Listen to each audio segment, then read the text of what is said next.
8 दिन पहले अनवरमान पांडे ने मरहूम क़ायद क़मरुल इस्लाम के बारे में बहुत ही बुरी बातें की, जैसा कि बैड लैंग्वेज इस्तेमाल करते हुए उन्हें चोर भी कहा। तो इस बारे में यहाँ की जितनी भी आवाम है, गुलबर्गे की जो आवाम है, पूरी कर्नाटक की आवाम समझिए आप, ये उम्मीद थी उन लोगों को, एक आपसे एक ये उम्मीद थी कि आप इस बारे में काउंटर स्टेटमेंट ज़रूर देंगे, क्योंकि लोग के लेकिन आप आवाम के भरोसे पे खरे नहीं उतरे। तो इस बारे में आप क्या कहना चाहिए कि आपने क्यों इस बारे में काउंटर नहीं दिया अपना? AIMM से भी आपको ऑफ़र आया है कि ज्वाइन होने के लिए AIMM में। हमारे तक ये भी रूमर्स आए हैं, अब ये रूमर्स है या फिर हकीकत है पता नहीं, लेकिन आप JDS पार्टी ज्वाइन करने की में दिलचस्पी रखते हैं, इस बात का थोड़ा कुछ खुलासा करेंगे आप? अस्सलाम वालेकुम नाज़रीन, मैं सैयदा नाहिदा क़ादरी, NRK 24 न्यूज़ से। इस वक्त हम गुलबर्गा शहर में हैं, कर्नाटक का स्टेट के जो गुलबर्गा शहर है वहाँ पर हम आए हुए हैं। और आज हमारे सामने जो है, आप लोग भी इन्हें अच्छी तरह से पहचानते हैं, बहुत ही जानी मानी हस्ती हैं, असगर चुलबुल, जिनका बहुत ही बड़ा नाम है गुलबर्गे में। तो हम उनसे कुछ चंद सवालात करेंगे। अस्सलाम वालेकुम असगर भाई, जैसा कि असगर चुलबुल आपका पूरा फुल नेम है, तो आप कौन सी पार्टी से हैं और आपके पार्टी सियासी प्रोग्राम्स क्या है, उसके बारे में थोड़ा हमें बताइए। अस्सलाम वालेकुम रहमतुल्लाहि व बरकातहू। देखिए, यहाँ पर अभी जो सियासी सूरत हाल है, ख़ास करके जब क़मरुल इस्लाम साहब का यहाँ पर जब इंतकाल हो गया, तो एक बहुत बड़ा वैक्यूम, जो पॉलिटिकल वैक्यूम जिसको हम कहते हैं, वो यहाँ पर आने के बाद यहाँ पर बहुत सारे सियासी तब्दीलियाँ आपको देखने को मिलेंगी। तो उसी सियासी तब्दीलियों में मैं भी बहुत कशमकश में हूँ, और सही एक फ़ैसला जो मुझे लेना चाहिए था मैं नहीं ले सक रहा हूँ। प्रेजेंट में आप कौन सी पार्टी में हैं? फ़िलहाल मैं 1998 से हम जहाँ क़मरुल इस्लाम साहब गए, मुस्लिम league, national league, Janata Dal, उसके बाद 1998 में हमने उनके साथ कांग्रेस पार्टी में हमने ज्वाइनिंग की। वहाँ से हम अब तक वहाँ पर कांग्रेस में हैं। मैं कई एक ओहदों पर कांग्रेस पार्टी के जो ऑर्गेनाइजेशन होता है, ब्लॉक प्रेसिडेंट हैं, डिस्ट्रिक्ट स्पोक पर्सनस हैं, वार्ड कमेटी, जनरल सेक्रेटरी, जितने भी जो ऑर्गेनाइजेशन के थे उसमें मैंने काम किया। और आखिर में कुछ ज़्यादातर हमारे और उनके नज़रियात में जो लीडर्स हैं, यहाँ के लोकल लीडर्स कांग्रेस के, उनमें हमें बन नहीं पाई, जिसकी वजह से मैं तकरीबन 2 साल से 3 साल से कांग्रेस पार्टी से दूरी इख्तियार किया हूँ। प्रेजेंट आपको यही पार्टी में तवज्जो नहीं? अभी मुझे ऐसा नहीं लग रहा है। आप भी देख रहे हैं कि पूरे मुल्क की जो सियासी जो सूरत हाल है, उस पर दिन ब दिन कांग्रेस पार्टी को जिस तरीके से शिकस्त का सामना करना पड़ रहा है, और जो वहाँ के जो लीडरान हैं, और बहुत ज़्यादा उसमें ग्रोहबंदी, ग्रुपिज़म्स शुरू हो गए हैं, जिसकी वजह से बीजेपी को जो टक्कर देना है, जो उसकी जो मज़ाहमत करना है, वो नहीं दे पा रही है। तो कुल मिलाकर मैं यही कह सकता हूँ कि जो आजकल जो हिंदुस्तान में जो हालात, सियासी जो हालात चल रहे हैं, जो इलाक़ाई पार्टी हैं, जो रीजनल पार्टीज़ हैं, वो बहुत ज़्यादा कारगर साबित हो रही हैं बीजेपी को शिकस्त देने में। जैसे कि हमारे तक ये भी रूमर्स आए हैं, अब ये रूमर्स है या फिर हकीकत है पता नहीं, लेकिन आप JDS पार्टी ज्वाइन करने की में दिलचस्पी रखते हैं, इस बात का थोड़ा कुछ खुलासा करेंगे आप? जी, वही मैंने कहा कि जिस तरीके से यहाँ पर की जो लोकल लीडरशिप है कांग्रेस पार्टी की, वो ज़्यादातर ये पार्टी को लेकर के फ़िक्रमंद नहीं है, अपने अपने मफादात में जुड़ कर रह गए हैं, जिसकी वजह से पार्टी पूरी तरीके से कमज़ोर होती जा रही है और बहुत पिछड़ते चले जा रही है। आप JDS ज्वाइन करेंगे या? वो इस पर अभी मेरा गौर व फिक्र चल रही है। मैंने सभी उलमाए कराम से और जो यहाँ के जो दानिश्वरन हैं, उनसे मेरी बातचीत चल रही है। सभी लोगों से मशवरा करने के बाद इंशाल्लाह मैं बहुत जल्द एक सियासी फ़ैसला लूँगा। जैसे कि आप ज्वाइन करेंगे तो JDS या फिर कोई और पार्टी? नहीं, देखिए, MIM के जो बैरिस्टर असदुद्दीन ओवैसी साहब हैं, क्या आपको ऑफ़र किया है? AIMM से भी आपको ऑफ़र आया है कि ज्वाइन होने के लिए AIMM में भी? वही तो बात कर रहा हूँ कि असदुद्दीन ओवैसी साहब ने भी एक वफ़द यहाँ पर भेजा था मेरे घर पर। उनसे भी वो वफ़द से भी बात हुई, उनसे भी मैंने यही कहा था कि मैं तमाम लोगों से मशवरा करके आपको जवाब दूंगा। फिर उस दौरान हमारे जो जेडीएस के जो चीफ मिनिस्टर हैं साबिका, उनसे भी 2-3 मरतबा वहाँ के भी जो लीडर्स के लीडरान थे उनसे भी अपॉइंटमेंट हुआ था, मैं जा नहीं सका था। तो गुज़िश्ता हफ्ते मैं उनसे भी मिलकर आया हूँ। तो उनके सामने मैंने मिल्लत के जो मसाइल हैं, मिल्लत में जो जनता दल सेकुलर को लेकर के जो गलत फहमियाँ पाई जा रही हैं, उसको मैंने उनसे वजाहत चाहिए। तो उन्हें बड़े ही अच्छे अंदाज में उन्होंने जवाब दिया है। तो उन्होंने भी मुझे दावत दी है कि मैं 25 तारीख को गुलबर्गा आ रहा हूँ, आप उसमें कोशिश कीजिए, उसमें आप ज़रूर हमारी पार्टी में शामिल हो जाइए। तो उसमें मैंने यही कहा है कि जाकर मैं गुलबर्गा में सभी लोगों से मैं मशवरा करूँगा। बहरहाल जो मिल्लत के लिए बेहतर हो सकता है, जो वो हम इंशाल्लाह उस पर हम काम करेंगे। भी आपका कोई कंफर्मेशन पक्का नहीं है कि आप AIMM ज्वाइन करेंगे या फिर JDS? अभी आप दो तरफ से थोड़ा तवज्जो देंगे कि किस तरीके से आपको बेहतर लगेगा जी।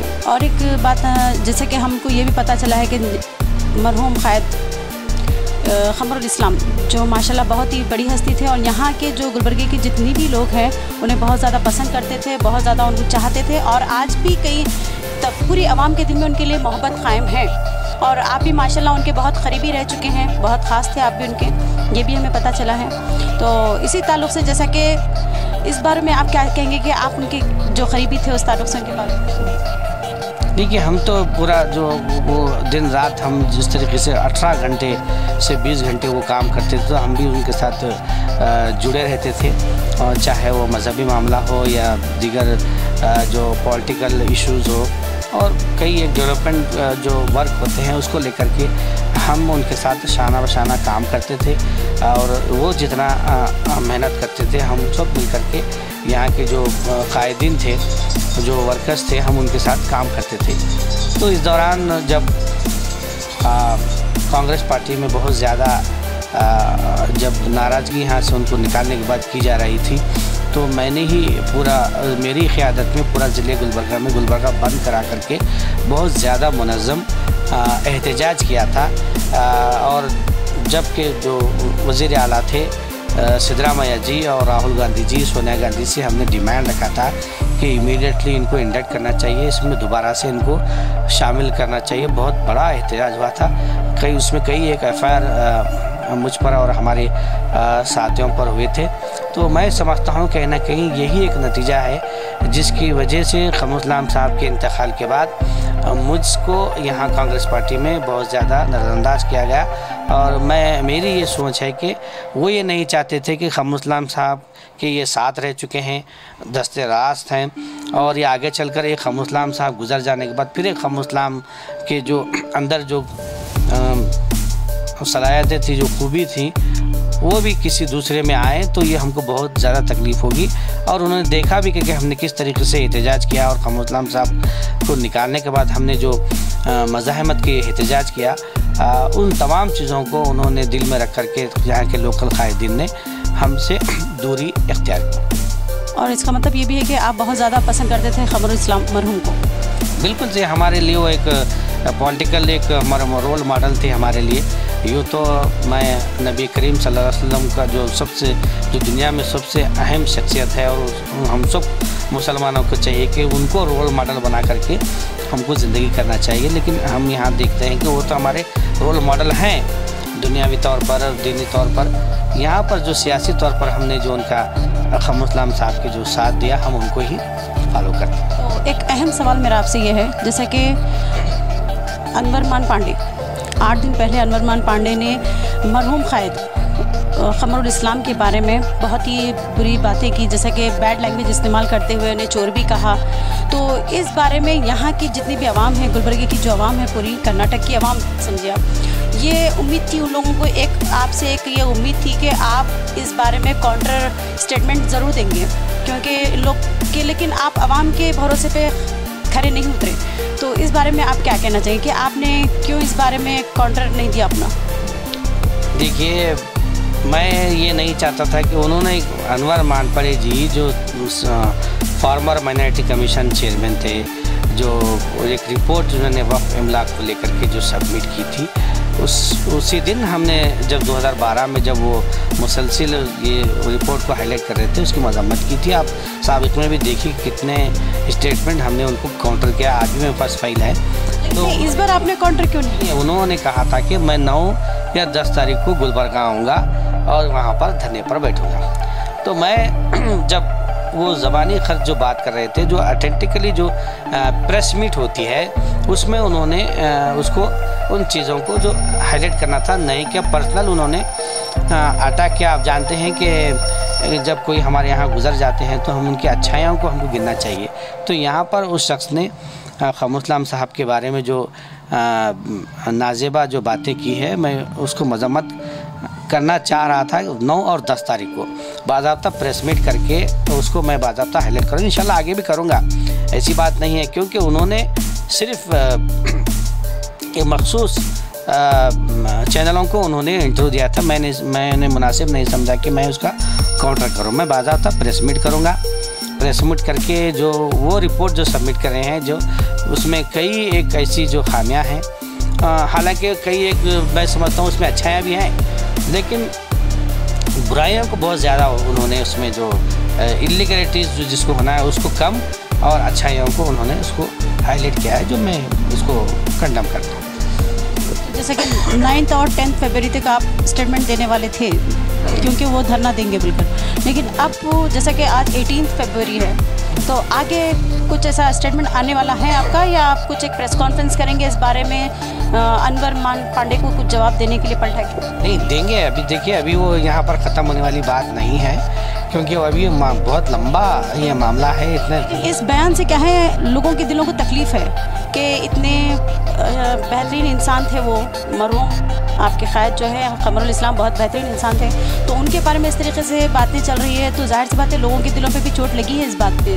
तो इस बारे में लोगों को तो इंतज़ार रहेगा ना इस चीज़ का कि उनको क़मरुल इस्लाम के बारे में गलत बात होने के मन में किसी ने भी आवाज़ नहीं उठाई, ख़ास तौर पे तो आपने, क्योंकि आप बहुत करीबी रह चुके हैं, तो इस ताल्लुक़ से लोगों को शिकायत है, तो उस बारे में थोड़ा नहीं, वही तो मैं कहना चाह रहा हूँ कि लोगों को भी ये बात मालूम होनी चाहिए। हालांकि मालूम है कि मैं क्या स्टेटमेंट दे सकता हूँ क्या नहीं है। तो मैं ये चाह रहा था कि जिस तरीके से जो एलिगेशंस जो उन्होंने लगाए हैं, ना सिर्फ क़मरुल इस्लाम साहब को, दीगर लोगों पर भी जो एलिगेशंस उन्होंने डायरेक्ट उनके नाम ले करके कई लोगों को चोर कहा, और भी एक चैनल पर मैंने देखा कि और भी बड़ी जो पर्सनैलिटीज़ हैं उनको भी उन्होंने टारगेट किया, तो वो लोग ही उसको काउंटर नहीं कर रहे हैं। तो जब वक्त आएगा तो मैं बाज़ाब्ता मैंने कहा कि मैं क़ानूनी तौर पर एक जो ऑफिशियली जो प्रेस मीट होती है उसको करके मैं उसका काउंटर करूँगा, क्योंकि अब मुनासिब नहीं है उसका जवाब देना, क्योंकि वो शख्स क्या है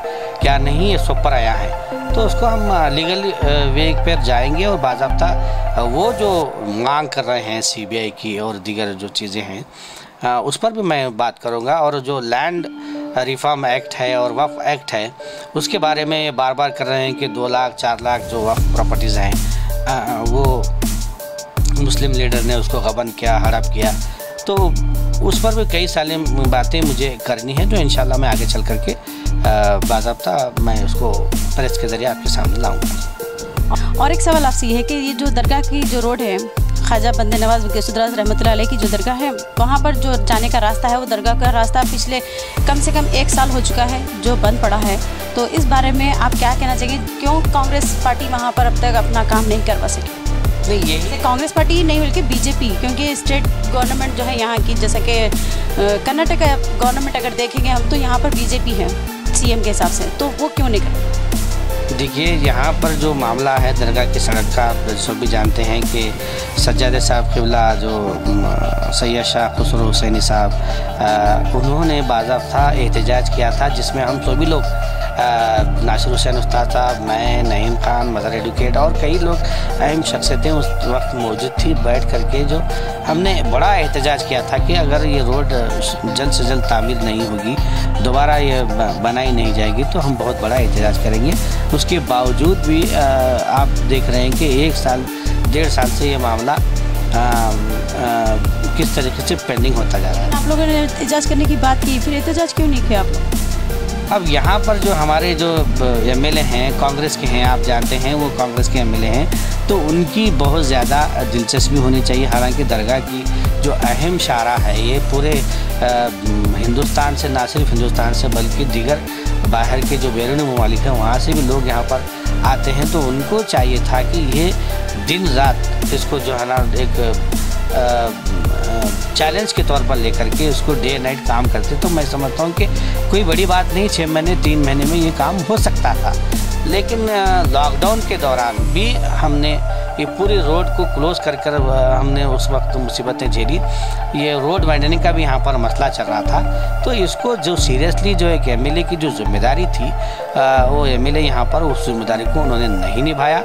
ना सिर्फ नहीं निभाया बल्कि पिछले 1 साल से 1.5 साल से हम देख रहे हैं कि उन्होंने यहाँ पर आकर के इस सड़क की विज़िट करने तक उन्होंने उसको मुनासिब नहीं समझा।